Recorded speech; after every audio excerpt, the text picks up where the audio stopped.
Yes, it's Vincent. Tokyo Rose, this is your mayor. Yes, master. Look, I'm still not comfortable having 500 people in a room for the State of the City luncheon. The Biloxi Bay Chamber is eager to hold their fundraiser, and I told them we definitely want to do it when the time is right, and I appreciate their understanding. You are a genius. How do you do it? Hey, okay, listen to me. I want you and Sheila to go over the departmental reports. I want you to do your thing, but I want it to be the best one ever. You hear me? The best. We want to update the people on the big stuff. More than $2 billion of development planned, and the progress we made on all the big stuff, even in the pandemic. Wait. Slow down. That's a lot of stuff you're talking about. Yes, it is a lot of stuff. It's been a busy year, a lot of progress to show, and I need you to make it the best one. You know, if only I had recorded this, we'd already be done. Oh, whatever. Go to work. But wait, what about all the other Look, stuff? I'm sorry you're breaking up.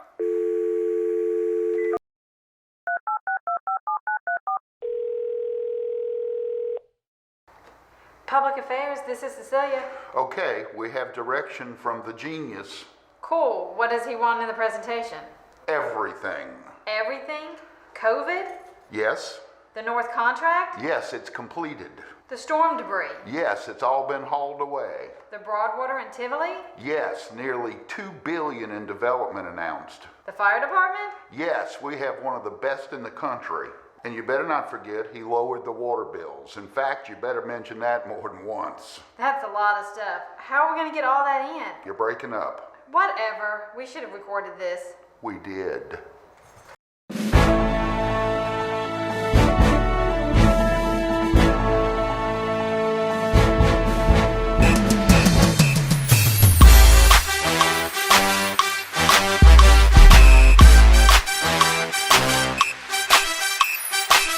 Hello, and welcome to your State of the City presentation. Mayors of Biloxi have been coming before you each year for 30 years now, telling you the story of Biloxi. And I want to again applaud longtime Biloxi businessman Tommy Monroe and the Biloxi Bay Area Chamber of Commerce for pushing this idea so many years. Tommy Monroe's always said, things are brighter in Biloxi, and we agree with him. This presentation each year is the one opportunity where you can hear about everything important happening in Biloxi. In fact, you can bet on it. I was just thinking about how we gathered last year at this time.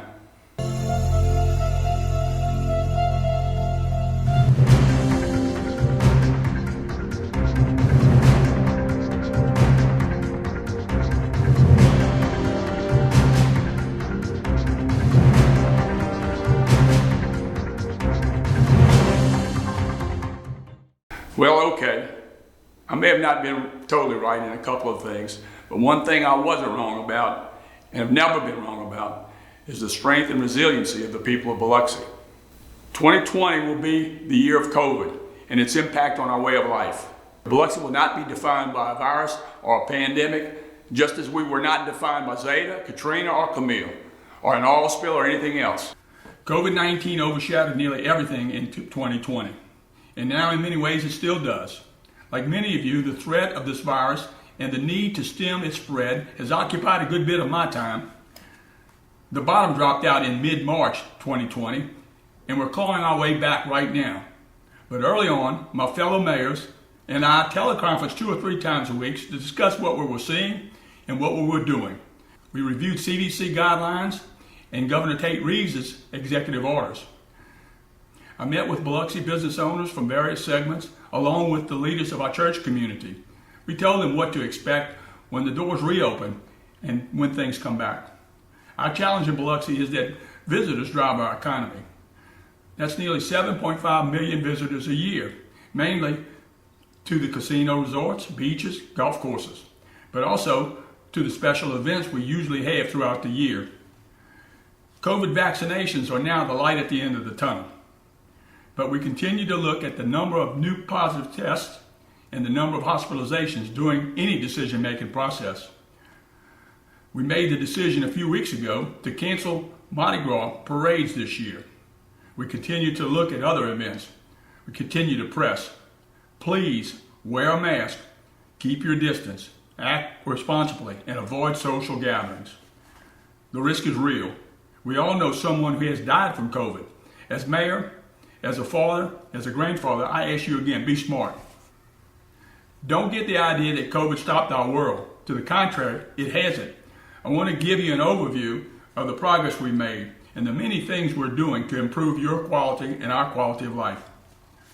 We took a number of steps to navigate the past few months to deliver to you the quality of services you deserve and to do it without raising taxes. To be honest, we even found a way to lower what it costs you each month. We'll talk about that a little later. The most pressing challenge I faced when I took office in 2015 was dealing with all the torn up streets in East Biloxi. The North contract began a year before I became mayor. It was part of what was said to be the largest municipal undertaking in the history of Biloxi. A $130 million contract, 55 miles of streets that would be torn up for new water, deep sewer, and drainage lines. They just didn't tell you it would all be torn up at once. The North contractor was grinding to a halt. The program management company was almost out of budget to manage the entire $355 million project, with $200 million left in construction. Vendor payments were not always timely, and FEMA reimbursements were also lagging way behind, causing a cash flow problem. The city borrowed some money, took over program management, got the North contract moving, and started by phases with the South contract. The right way, not all at once. We paid off the money we borrowed as we were reimbursed by FEMA. Today, instead of reliving history, we can say that the major overhaul of the East Biloxi infrastructure came to a close with the striping of Division Street. In East Biloxi, north of the railroad tracks, are the newest streets, sidewalks, water, sewer, and drainage systems you'll find anywhere, and it's been earned. The South contract, Phase 1, also known as the Hemp Hill contract, has been completed. We now have 2 projects underway on Point Cadet. Phase 2, the Lane contract, is expected to be completed in May. Phase 3, the Nikkei's contract, began construction a few weeks ago. The next phase will be in West Biloxi along the beach. You'll be seeing work, but not nearly as disruptive. Another big deal when I took office was MGM Park. We had to get that stadium open, play baseball, and make 19 easy payments of $1.2 million a year. That's been on my mind for a while. When the pandemic hit, it took our breath away and about $5 million of revenue. We looked at everything. An opportunity popped up in refinancing about $18 million for MGM Park and about $2 million in other debt. Because of the drop in interest rates, we pulled the trigger. The move saved us $300,000 in that fiscal year ending September 30th, 2020, and a total of $1.5 million over the course of the bonds. That goes right to the bottom line. The city is a member of the Harrison County Utility Authority.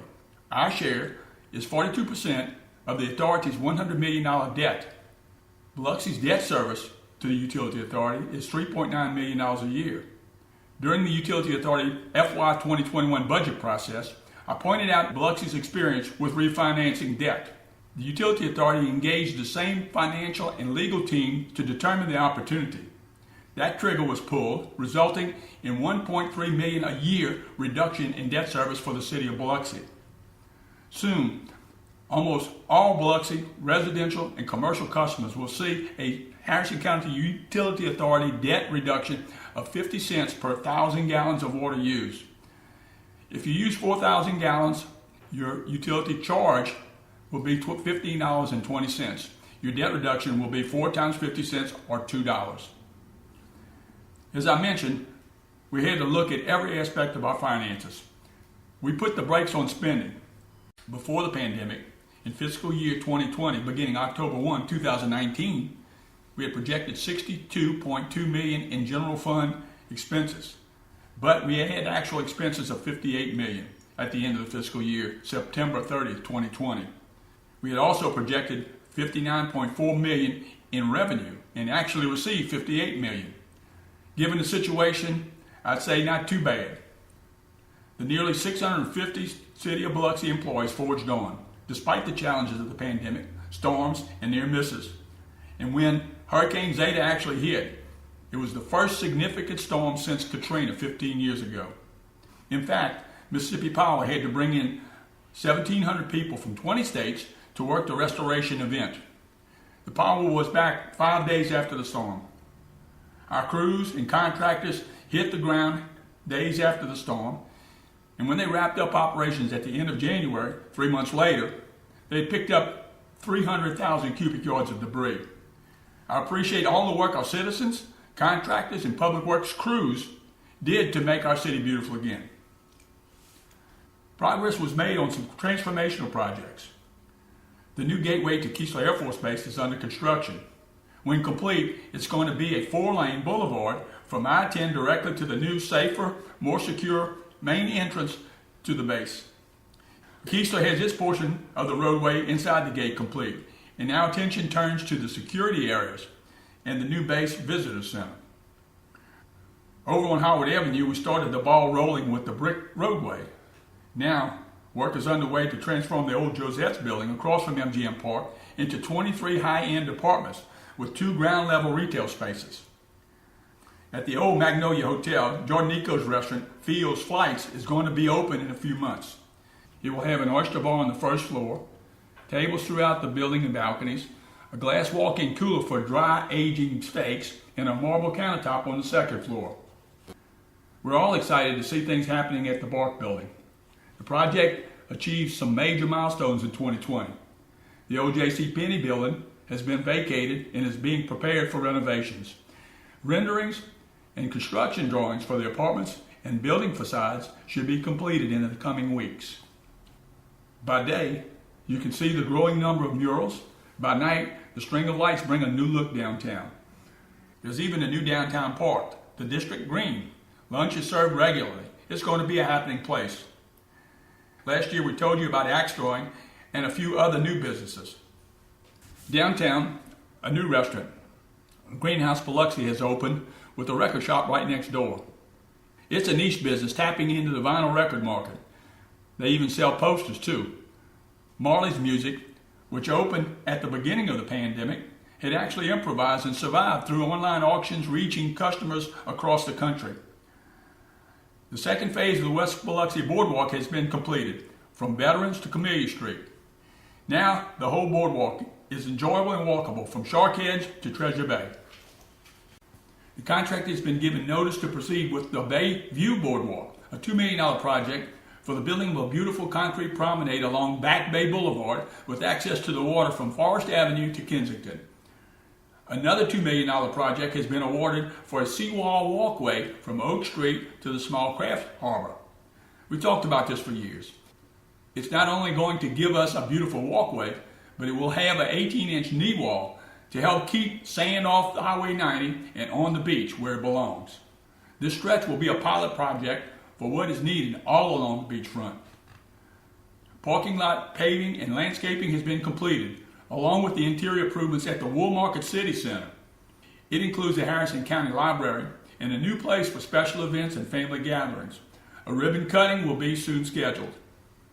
Also in Woolmarket, we're well on our way of opening a new huge city park at Eagle Point. Where Councilman Nathan Barrett likes to point out, it will be the city's largest park, second to only Hiller Park. With all the talk about transformational projects, we cannot overlook our city employees who provide the day-to-day services you expect and deserve. The men and women in our Public Works Department not only assisted with the storm and hurricane-related cleanup, but they continue to do a tremendous job day to day, maintaining more than 47 city buildings, including MGM Park and the Biloxi Cemetery, and providing citizens with many services they expect. They processed 10,148 work orders, filled nearly 2,000 potholes, mowed over 5,000 miles of right-of-way, and picked up more than 3,000 bags of litter, and maintained and repaired 5,609,000 feet of drainage ditches. 2020 was one of the busiest years ever for the Port Division. It began with such promise, hosting 3 huge fishing tournaments that brought in more than 250 boats to Point Cadet Marina. Then came the record hurricane season. The division oversaw 3 mandatory evacuations in 65 days at the height of the storm season. I want to thank those boat owners who took the steps to help us protect the port assets. Today, we're in the process of requesting FEMA assistance with nearly 50 Hurricane Zeta-related projects for damage to most of city piers, including the Lighthouse and Coliseum piers, as well as the commercial fishing dock, where many of the shrimp boats are now temporarily docked. When we rebuild, I plan to do it in a way, with FEMA approval, that helps minimize damage and withstands future storms. We will not rebuild piers, like the Lighthouse Pier, in the same way that's been done in recent years. Despite the challenges of 2020, we found time for outdoor recreation. The Parks and Recreation Department maintained the city's 15 parks and playgrounds and 20 ball fields. They made repairs at the Biloxi Auditorium and the Donald Snyder Community Center. They broke ground on the new public park at Eagle Point that will include a walking track, pickleball courts, and ball fields. Community programs, sports, events, and rentals unfortunately decreased because of the pandemic. The department did, however, successfully host 3 drive-through events, a Halloween and 2 Christmas events, in lieu of their usual annual event, which draws large gatherings. Our Public Affairs Division worked around the clock to make sure the public was aware of the national and local guidelines and protocols for COVID-19. We appreciate the many kind words that we've received about their monthly newsletter and the dozens of informational videos produced for the city's social media platforms. Perhaps the biggest challenge this city faced in 2020 was on the front lines, in the police and fire departments. Hi, I'm Joe Boney, Chief of the Biloxi Fire Department. It's been a long year here for the men and women in the department, but it's been 7 years for Jack. But let me tell you, we've done some things in the past year. We dedicated this new training tower. We dedicated this new station.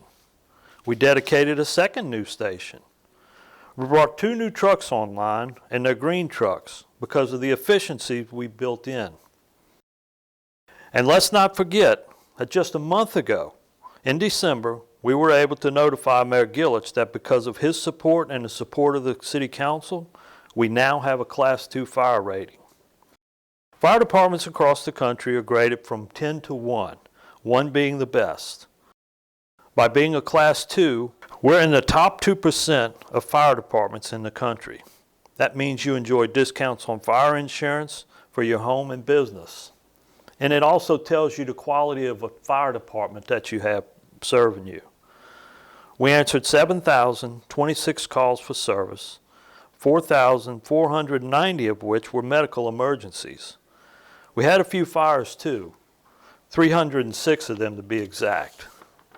And yes, it was a year where Jack made his rounds as well. We're very proud in the Biloxi Fire Department in a year with so many challenges, the pandemic, storms, many firefighters stricken with the virus. But through it all, we've made some strides. We're named a Class 2 fire department. So now, I think I'm going to take Jack over to City Hall and let him mark his spot. Look, don't bring that spotted dog over to City Hall. Seriously, I'm very proud of the fire department being recognized as one of the best in the country. But I'm just as proud of the job our men and women do in the police department. And I'm also proud of all of our working canines. I'm John Miller, Chief of the Biloxi Police Department. With all due respect, in last year's State of the City report, we heard all about this fire dog. You want to see a dog? Here.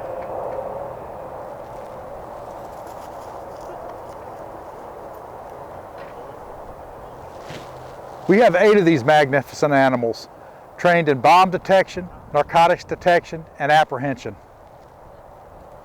We responded to more than 100,000 calls for service. 62% were self-initiated by the officer, which means the officer found that issue before it was ever called in by a citizen. We rescued 189 animals and resolved nearly 50% of our felony cases, which is above the national average. We organized security and traffic for more than 8 major events. Some involved the hiring of sworn officers from other agencies. We also implemented and deployed a new community camera program. The Bomb Squad continues to be recognized by the FBI and the ATF and the Mississippi Department of Homeland Security as the premier bomb unit in the state. And we sustained our accreditation policies and procedures. Let me say this, we work well with the fire department. We believe in every fireman, there's a policeman trying to get out, but I don't know if it's that same way with the dogs. Finally, I want to thank the citizens who make Biloxi such a great place to live and work. We have an outstanding police department with dedicated officers and dispatchers and staff who just do a great job for the city. We're very fortunate to have the support of our community, which isn't the case throughout the country. And for that, we are truly grateful. Jeff, can you send animal control over to City Hall? I hear there's a stray dog running loose over there. Yeah, I got you. These two departments provide the most basic and most essential services of city government. That you know you are safe in your homes and businesses. When you call 911, whatever the emergency, a Biloxi firefighter or a Biloxi police officer will be the first ones on the scene to render assistance. Having said all of that, it seems to be a thing about dogs with the police and fire chiefs. Let me mention one more thing about our firefighters and our police officers. They put their lives on the line every day for us. Let us never forget Police Officer Robert McKeithen, Firefighter Darian Indris, and all our fallen heroes. Over in the engineering department, that team last year managed over 70 projects in either concept, design, construction, or completion stages. Work on the exterior of the Sanger Theater was visual. Contractors wrapped up the renovations to the fly tower, or the large area that houses the stage equipment. Now, more work will begin on sealing the bricks to help reduce future interior damage. The department also managed over $1.4 million in paving citywide.